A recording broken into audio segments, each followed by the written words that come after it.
जय हिंद दोस्तों। आप सभी लोगों का बहुत बहुत स्वागत है। और आज का जो हमारा संपादकीय है वो आपका GS3 के लिए तो काफ़ी महत्वपूर्ण है जब हम बात पर्यावरण की करते हैं। लेकिन GS1 में भी जब मान लीजिए शहरीकरण से जुड़ा हुआ कोई प्रश्न पूछा जाए कि एसी का जो प्रयोग हो रहा है, एसी का जो बढ़ता हुआ प्रयोग है, वो किस तरीके से शहरीकरण की व्यवस्था को प्रभावित कर रहा है या फिर शहर में रहने वाले लोगों को प्रभावित कर रहा है, तो वहाँ पर भी आप कुछ पॉइंट्स को लिख सकते हैं। और GS3 में सीधे सीधे बढ़ते हुए एसी का प्रयोग, एयर कंडीशनर का प्रयोग किस तरीके से वातावरण को प्रभावित कर रहा है, वो आप वहाँ पर पॉइंट लिख सकते हैं। तो ये दोनों ही तरफ टॉपिक जा सकता है। तो देखिए, ये न्यूज़ में भी काफ़ी था कि वातानुकूलन संयंत्र यानी कि जो एयर कंडीशनर्स हैं, एसी हैं, उनकी मांग काफ़ी ज़्यादा अचानक से बढ़ गई। जब गर्मी इस साल काफ़ी ज़्यादा बढ़ी है, कई सौ साल, कई सालों के रिकॉर्ड को तोड़ा गया इस गर्मी में। तो इसलिए ये टॉपिक काफ़ी इम्पोर्टेंट है। और यहाँ से एक प्रश्न या तो सीधे तौर पे या फिर घुमा के, जहाँ पे आप इन मतलब संपादकीय में लिखे हुए पॉइंट्स को आप लिख सकते हैं, वहाँ पर आप मान के चलिए कि एक क्वेश्चन से दो क्वेश्चन आपको मिल सकता है। कम से कम एक क्वेश्चन मिलने की पूरी पूरी गुंजाइश है, क्योंकि काफ़ी इंपॉर्टेंट टॉपिक है। चलिए शुरू करते हैं अपने विश्लेषण को। देखिए, टॉपिक है अपना मुसीबत बनते वातानुकूलन संयंत्र, यानी एयर कंडीशनर, एसी का प्रयोग हम लोग अपने सुविधानुसार अभी तो कर रहे हैं, क्योंकि हमें कुछ और अभी तुरंत समझ में ये नहीं आ रहा है कि हमारे लिए उपाय क्या है इस बढ़ते हुए गर्मी से। तो हम एसी ऑर्डर कर रहे हैं और एसी को लगवा रहे हैं, चाहे EMI पे लगवाएं, पैसे दे के लगवाएं, वो मुद्दा अलग है। लेकिन यहाँ पर बात ये हो रही है कि आप एसी को बढ़ती हुई गर्मी से बचने के लिए प्रयोग में ला रहे हैं। वो खुद आपके स्वास्थ्य और पर्यावरण के स्वास्थ्य दोनों को कितना हानिकारक, दोनों के लिए कितना हानिकारक सिद्ध हो सकता है, कितना नुकसान पहुंचा सकता है, उसकी चर्चा यहाँ पर संपादकीय में की गई है। तो देखिए, भूमिका में आप किस तरीके से बोल सकते हैं, जैसा कि संपादकीय में लिखा गया है, हम उसके हिसाब से चलेंगे। आज बेतहाशा बढ़ते तापमान से राहत का आसान तरीका वातानुकूलन यंत्र या फिर एयर कंडीशनर या एसी को माना जा रहा है। और उसी के बाद एसी की जो मांग है वो लगातार बढ़ती हुई जा रही है। अब कुछ आंकड़े हैं जो इस बात को बताते हैं कि ये जो एसी है इसकी मांग कितनी ज़्यादा बढ़ रही है और भारत का पूरे विश्व में क्या स्थान है जब हम एसी की वजह से बढ़ते हुए पावर कंजम्पशन यानी कि बिजली खपत जो है उसकी बात करते हैं, या फिर एसी की ही मांग की बात करते हैं। तो उसमें भारत का पूरे विश्व में क्या रैंक है, क्या पोजीशन है, उसके बारे में यहाँ पर आंकड़े कुछ प्रस्तुत किए जा रहे हैं। तो देखिए, एक आपका रिपोर्ट है वर्ल्ड एनर्जी आउटलुक की तरफ से। तो वर्ल्ड एनर्जी आउटलुक की रिपोर्ट के अनुसार भारत में हर 100 में से 24 परिवारों के पास एसी है। यानी आज के समय में जितने भी भारत में परिवार हैं उनमें से लगभग एक चौथाई ऐसे परिवार हैं जिनके पास एयर कंडीशनर है। और आने वाले समय में ये एक चौथाई से बढ़कर आधे तक पहुंच जाएगा। मतलब ये 25% से लेके ये सफ़र बढ़कर आगे 50%, 40% तक जा सकता है। तो यानी कि जितना हमारे देश में लोग हैं, जितना भारतीय परिवार है, उसका बहुत बड़ा तबका एयर कंडीशनर की तरफ रुझान कर रहा है। पिछले 13 वर्षों के आंकड़ों पे अगर आप ध्यान दें, यानी कि सन 2010 से 2023 के बीच में, तो 65% नए जो एसी हैं वो छोटे शहरों में लगाए गए हैं, न कि बड़े शहरों में।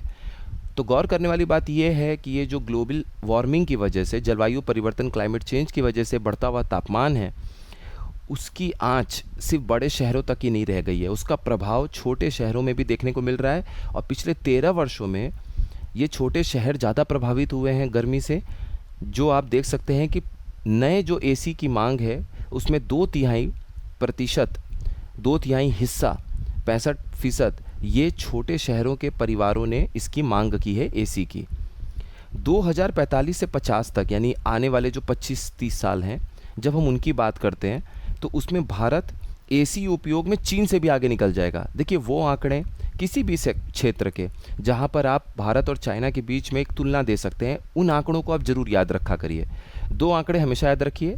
पूरे विश्व में अगर भारत पहले 3 पायदान पे किसी भी चीज़ में आता है वो आप लिख सकते हैं। और चीन से तुलना में या अमेरिका से तुलना में, अमेरिका से तो चलिए अभी तुलना वाले कोई आंकड़े आपको जल्दी देखने को नहीं मिलते हैं, लेकिन चीन से तुलना के मामले में कोई भी आंकड़े अगर आपको देखने को मिलते हैं तो उनको ज़रूर ध्यान रखा करिए। आसपास भी आप ध्यान रखेंगे तो कोई दिक्कत नहीं है।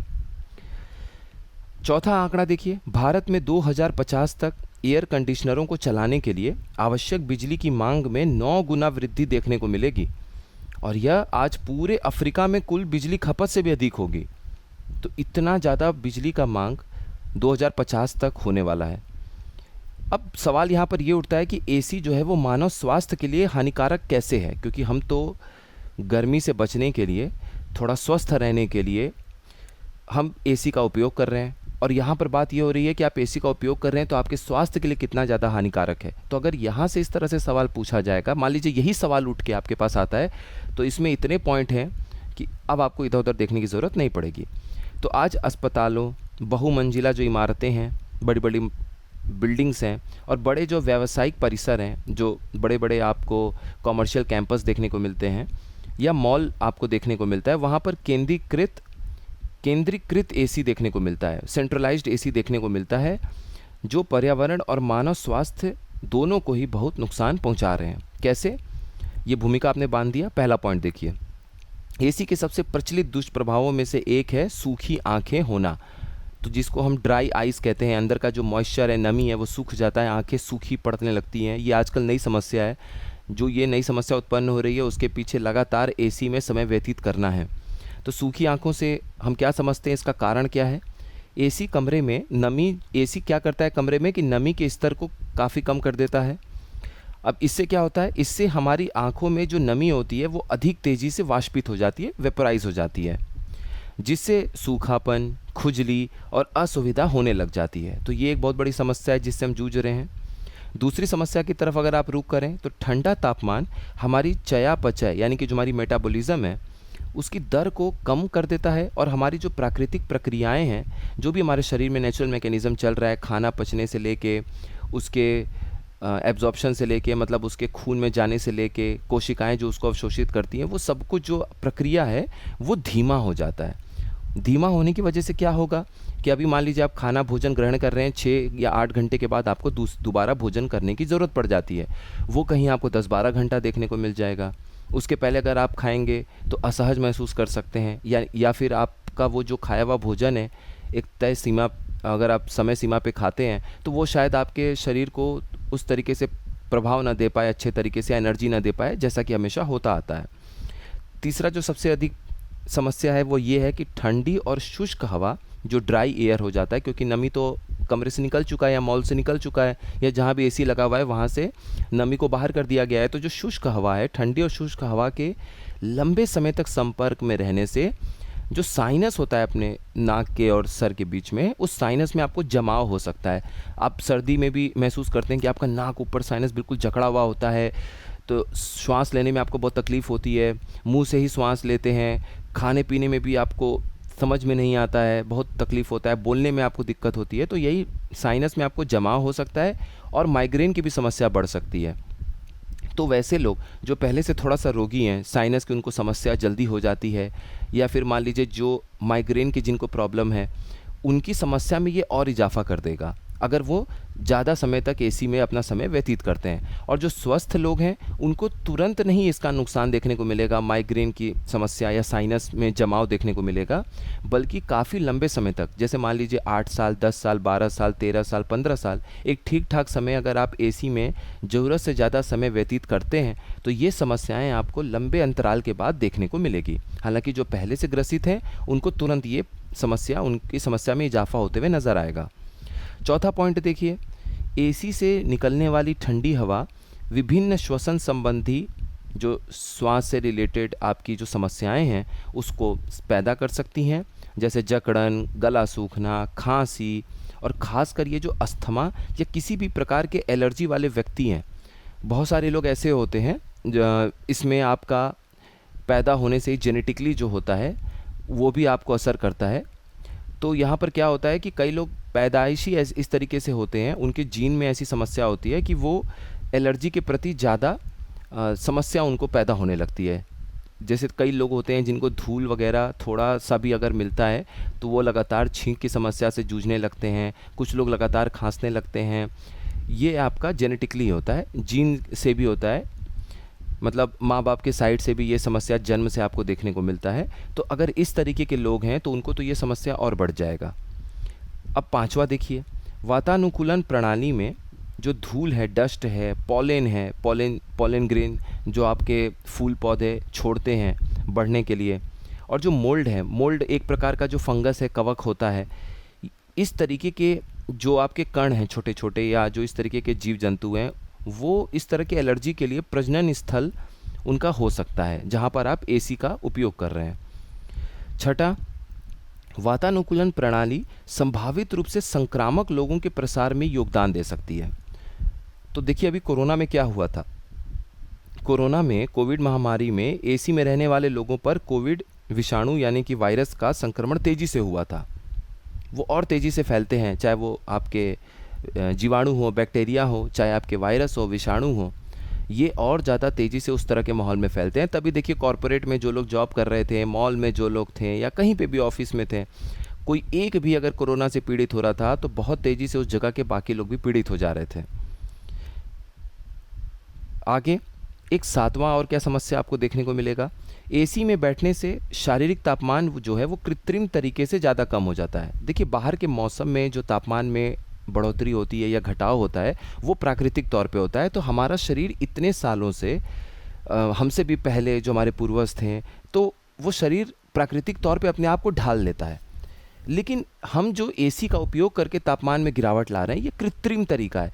अभी गर्मी का मौसम है, आपका शरीर बाहर के गर्म तापमान की तरह उसके हिसाब से अपने आप को ढालने की कोशिश कर रहा है। लेकिन अब आप जब एसी में गए, एसी में कृत्रिम तरीके से आपका जो तापमान है शरीर का वो नीचे हो जाएगा। इससे क्या होता है, जो कोशिकाएं होती हैं, जो सेल्स होते हैं हमारे अंदर, उनमें संकुचन होने लगता है, सिकुड़ने लगते हैं वो।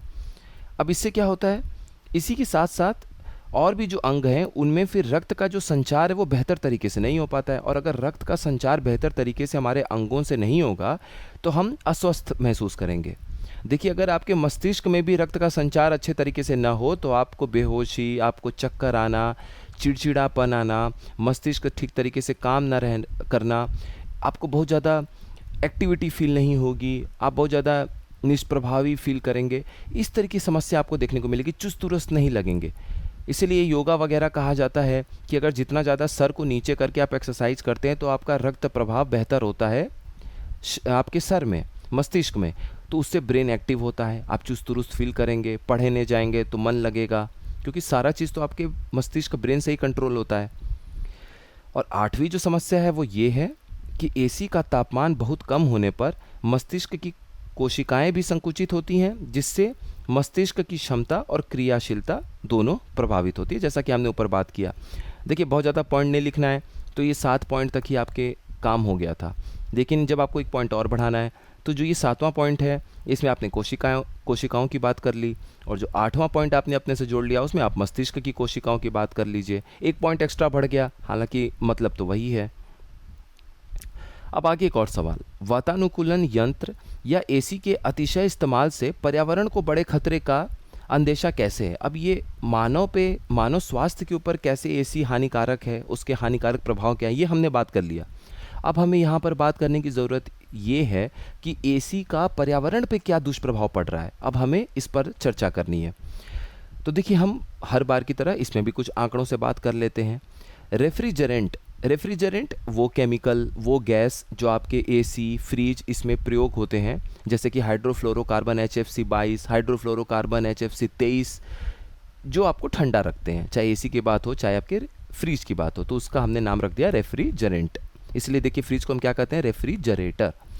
तो रेफ्रिजरेंट जिनका प्रयोग कूलिंग यानी ठंडा करने के लिए किया जाता है, वो वैश्विक ताप के लिए, ग्लोबल हीट के लिए प्रमुख कारकों में से एक हैं। और अगर इन्हें नियंत्रित नहीं किया गया तो ये वैश्विक तपिश को आधा डिग्री तक की वृद्धि इसमें कर सकते हैं। देखिए अभी हमारा तापमान वृद्धि इस स्तर पे पहुंच चुका है कि वहाँ से 0.1 डिग्री सेंटीग्रेड भी अगर बढ़ता चला जाएगा तो उसके दुष्प्रभाव बहुत बड़े बड़े स्तर पे हमें देखने को मिलेंगे। तो यहाँ पर ऐसे सुनने में लगेगा कि आधा डिग्री तो बढ़ रहा है, उसमें क्या इतनी तकलीफ है या समस्या है, लेकिन ये आधा डिग्री तब बढ़ेगा ग्लोबल टेम्परेचर या वैश्विक तापमान जब हम एक लिमिट पहुंच चुके हैं, उसको भी क्रॉस कर रहे हैं। हमें एक लिमिट तक कार्बन डाइऑक्साइड को पहुंचाना था, हमें एक लिमिट तक वैश्विक तापमान को पहुंचाना था। अब हम उससे ऊपर जब 0.1 डिग्री सेंटीग्रेड भी बढ़ेंगे तो जो बर्फ़ का पिघलना है वो और तेज़ी से होगा, समुद्र का स्तर और तेज़ी से बढ़ेगा, जो चक्रवात तूफान आते हैं उनकी स्पीड और ज़्यादा बढ़ जाएगी, जो सूखा पड़ता है वो बढ़ जाएगा। इस तरह की बहुत सारी समस्याएं हमको देखने को मिलेंगी। ग्लेशियर समय से ज़्यादा पिघल जाएगा, बाढ़ ज़्यादा देखने को मिल जाएगा। ऐसी बहुत सारी समस्याएं जिससे हमें जूझना पड़ जाएगा। इसलिए हर एक 0.1 डिग्री सेंटीग्रेड के बढ़ने पर भी हमें वैसे ही चिंता होनी चाहिए जैसा हम 4 डिग्री, 5 डिग्री, 6 डिग्री के बढ़ने पर होते हैं। तो देखिए, हाइड्रोफ्लोरोकार्बन जो HFC है, जैसा भी मैंने आपको बताया कि रेफ्रिजरेंट में हम HFC-22, HFC-23 इस तरह के गैसों की चर्चा करते हैं। अब यहाँ पे जो ये पॉइंट है ये आपके प्रीलिम्स के लिए भी इंपॉर्टेंट होगा। तो जो हाइड्रोफ्लोरोकार्बन HFC है वो रेफ्रिजरेटर और एयर कंडीशनर में उपयोग की जाने वाली एक शक्तिशाली ग्रीन हाउस गैस है। दरअसल HFC को हटाना भारत जैसे पर्यावरण हितैषी देश की प्राथमिकता रहा है। तो आप ये शब्द हमेशा यूज़ करेंगे, इस्तेमाल में लाएंगे भारत के लिए कि भारत एक पर्यावरण हितैषी देश है, ठीक है। और आंकड़े भी बताते हैं कि हम हैं पर्यावरण हितैषी देश।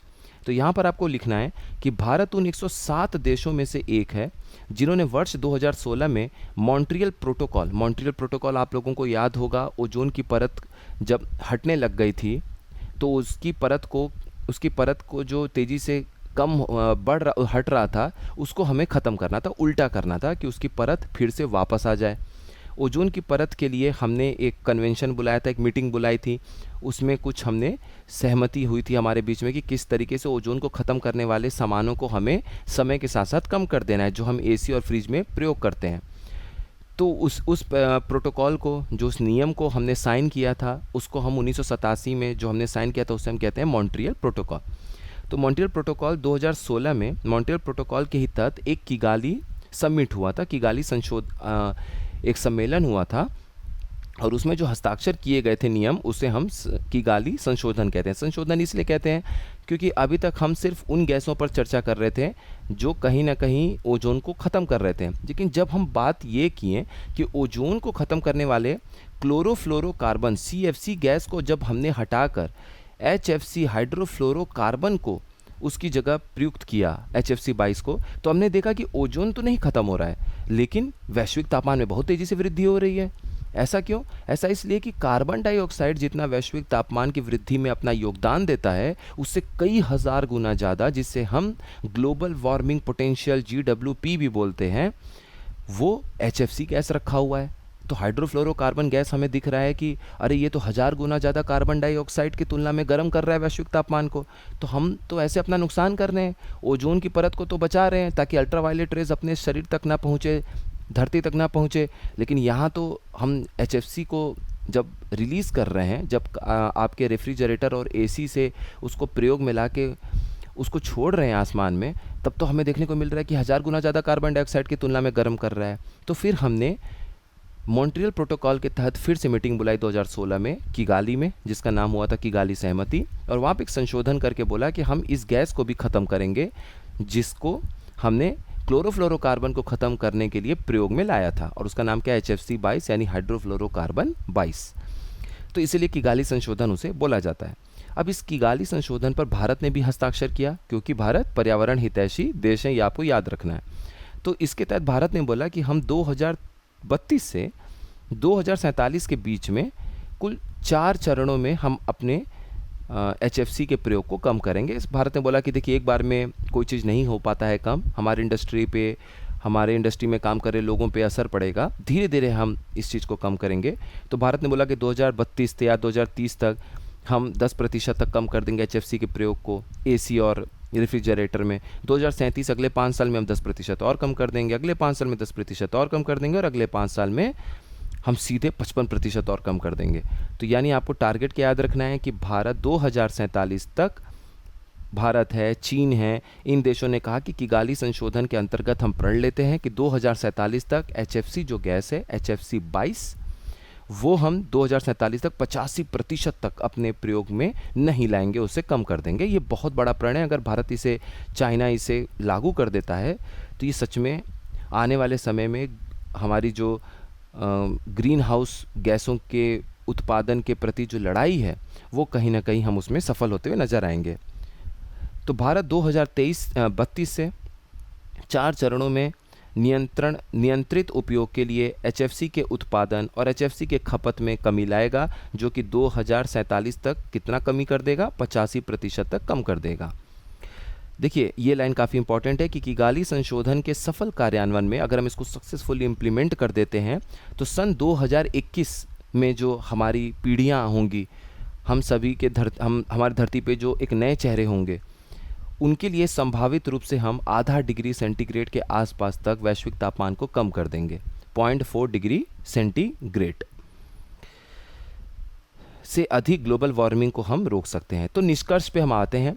एसी की इतनी चर्चा कर ली, इतनी समस्याओं पे हमने बात कर लिया, तो अब हम विकल्प पे बात करेंगे कि एसी का विकल्प क्या है। तो सबसे पहला, हर बार जैसा हम सोचते हैं कि हरित आवरण यानी कि ग्रीन कवर के अंतर्गत क्षेत्रों को बढ़ाना होगा। चाहे आप राष्ट्रीय उद्यान बढ़ाइए, चाहे आप वाइल्ड लाइफ सेंचुरी बढ़ाइए, चाहे आप वन विभाग किसी शहर में पेड़ों को लगाना शुरू कर दे, जहाँ मुमकिन हो, जिससे मुमकिन हो, चाहे हम और आप हो, अपनी छतों पे लगा दीजिए, अपने घर के आगे लगा दीजिए, वन विभाग है, सबको कोशिश करनी चाहिए कि हरित आवरण को बढ़ाया जाए, ज़्यादा से ज़्यादा क्षेत्रों को हरित आवरण में लाया जाए।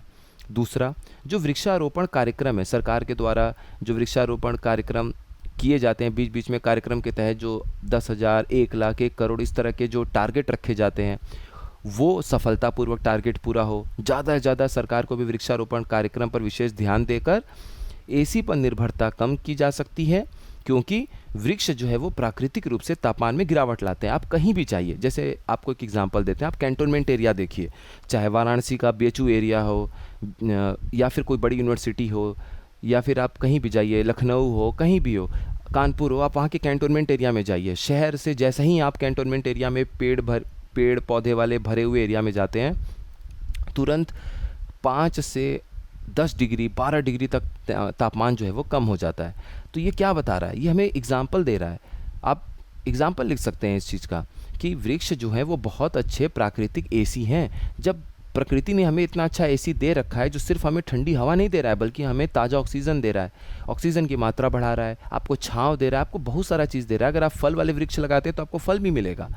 तो इतना कुछ जब आपको एक ही चीज़ से मिल सकता है, तो हमें कृत्रिम एसी के बजाय प्राकृतिक एसी के पीछे भागना चाहिए, और इसमें सरकार को भी पहल करनी पड़ेगी और हमें और आपको भी पहल करना पड़ेगा। तीसरा देखिए क्या है कि निष्क्रिय शीतलन तकनीक यानी पैसिव कूलिंग टेक्निक को हम अपना सकते हैं। मतलब एसी लगाने की आपको ज़रूरत नहीं है, लेकिन आप वेंटिलेशन ऐसा करिए, घर को इस तरीके से निर्माण करिए, उसमें हवा पास करने के लिए जालीदार, जैसे पहले के ज़माने में खिड़कियां हुआ करती थीं, इस मुक्के हुआ करते थे, इस तरीके की चीज़ें बनाइए ताकि जहां भी मुमकिन हो सके आपके घर से हवा पास हो। इसे हम पैसिव कूलिंग टेक्निक कहते हैं, निष्क्रिय शीतलन तकनीक। एक बार आप नेट पे भी सर्च करिएगा, आपको बहुत अच्छा आइडिया लगेगा कि कहने का मतलब क्या है। तो इस तरीके से हम प्राकृतिक रूप से हवादार मकानों को बनाने के लिए व्यापक रूप से उपयोग की जाने वाली एक रणनीति है। इसे अपनाकर भी हम अपने घरों को ठंडा रख सकते हैं। छतों को आप सफ़ेद या हल्के रंग से रंगना चाहिए। देखिए इसे हम कहते हैं एल्बिडो पेंट। कभी आप नेट पे सर्च करिएगा एल्बिडो पेंट। एल्बिडो क्या होता है? एल्बिडो पता है आपको कि मान लीजिए ये कोई सरफेस है, ठीक है, ये मान लीजिए बर्फ़ है या चादर है, कुछ भी है, इस पे सूरज की रोशनी पड़ी, जितनी किरणें वापस लौट जा रही हैं, जितनी पड़ी, ठीक है, आप ऐसे निकालिए अनुपात रेशियो कि कितनी सूरज की किरणें वापस लौट गई। उसने गर्मी नहीं किया, उस सामान ने, उस चीज़ ने गर्मी को, हीट को एब्जॉर्ब नहीं किया, उसका अवशोषण नहीं किया, ठीक है। उसकी तुलना आप करिए कि कितनी उस पर सूरज की किरणें पड़ी थी। तो ये होता है एल्बिडो। ये आपको भूगोल ज्योग्राफी में भी पढ़ने को आता है। तो एल्बिडो शब्द का प्रयोग कर दीजिए कि 90% से एल्बिडो, 90% से अधिक का एल्बिडो किसका होता है? सफ़ेद बर्फ़ का। तो इसलिए आप बर्फ़ में जाके देखेंगे आपको ठंडक फील होगा, क्योंकि 90% से अधिक जो सूरज की किरणें उसके ऊपर पड़ रही हैं वो उनको वापस भेज दे रहा है। और यही आप काला चादर ले लीजिए, काले कलर के पेंट के पास खड़े हो जाइए। जो आपकी सड़कें बनी हुई हैं शहरों में, उन शहर, आप दोपहर में निकलिए तो देखिए जहाँ पे सड़कें बिल्कुल ताज़ा बनी होती हैं, जो अलकतरे से बनी हैं, वहाँ आपको इतनी गर्मी फील होगी, क्योंकि पहले तो वो दिन भर एब्जॉर्व करेगा, अवशोषण करेगा हीट का, गर्मी का, और फिर शाम के बाद वो उसका रिफ्लेक्शन शुरू करता है, उसको वापस हीट उसमें से निकलना शुरू होता है इंफ्रारेड के रूप में। और वहाँ पे तब आप खड़े होइए, तब आपको समझ में आएगा कि जितनी डार्क, जितनी गहरे रंग की चीज़ें होती हैं वो उतना ज़्यादा हीट को अपने अंदर समाता है। इसीलिए हल्के रंग के कलर आप कर लीजिए घरों के ऊपर। सफ़ेद रंग के कलर से आप पेंट कर लीजिए, आराम से 5 से 8 डिग्री का तापमान का आपको फ़र्क पता चल जाएगा। छतों पर वृक्षारोपण को बढ़ावा दीजिए, उससे भी आपको फ़र्क समझ में आएगा। ऊर्जा कुशल भवन डिज़ाइन करना बहुत ज़रूरी है। हमें ऐसे घरों को बनाना बहुत ज़रूरी है जहाँ पे कम से कम एनर्जी में, कम से कम आपके ऊर्जा में बेहतर तरीके से घरों को ठंडा रखा जा सकता हो, बेहतर तरीके से घरों को मेंटेन किया जा सकता हो। तो इसकी भी हमें ज़रूरत है, इस तरह के घरों को डिज़ाइन को बढ़ावा दिया जाए, चाहे सरकार की तरफ से हो, प्राइवेट सेक्टर की तरफ से हो, एनजीओ की तरफ से हो। सब मिलके जब काम करेंगे तो काफ़ी बड़ा बदलाव हमें देखने को मिलेगा। तो अपना एक विश्लेषण कंप्लीट होता है। इम्पॉर्टेंट टॉपिक है, इससे आप पर्यावरण में लिख सकते हैं, उत्तर को कहीं भी लिख सकते हैं। इसमें कुछ प्री के भी पॉइंट हैं, उनको भी आप देख लीजिएगा। तो मिलते हैं फिर नेक्स्ट इन्फॉर्मेटिव वीडियो में। आज का वीडियो यहीं तक कंप्लीट रखने देते हैं। अब आप लोग पढ़ाई करते रहिए। 4 महीने में प्री और 6 महीने में आर का प्री है। तो अब इतने दिनों का वेट आपका जल्दी अब ख़त्म होगा। अब आप लोग सक्रिय हो जाइए। अब आप लोगों की सक्रिय और एक्टिव होने का समय वापस आ गया है। पढ़ते रहिए। कोई भी चीज़ हो, कोई भी समस्या हो, कोई भी बात हो, यूट्यूब का कमेंट सेक्शन हमेशा आप लोगों के लिए ओपन है। अगर आप लोगों को किसी बात पे आलोचना भी करनी हो तो उसके लिए भी आपके लिए यूट्यूब का कमेंट सेक्शन चालू है। तो आप लोग अपनी बात रखिएगा, जो भी पूछना हो, जो भी डाउट हो, कोई भी चीज़ हो। बाकी अपनी पढ़ाई करते रहिए। आप सभी लोगों का बहुत बहुत धन्यवाद।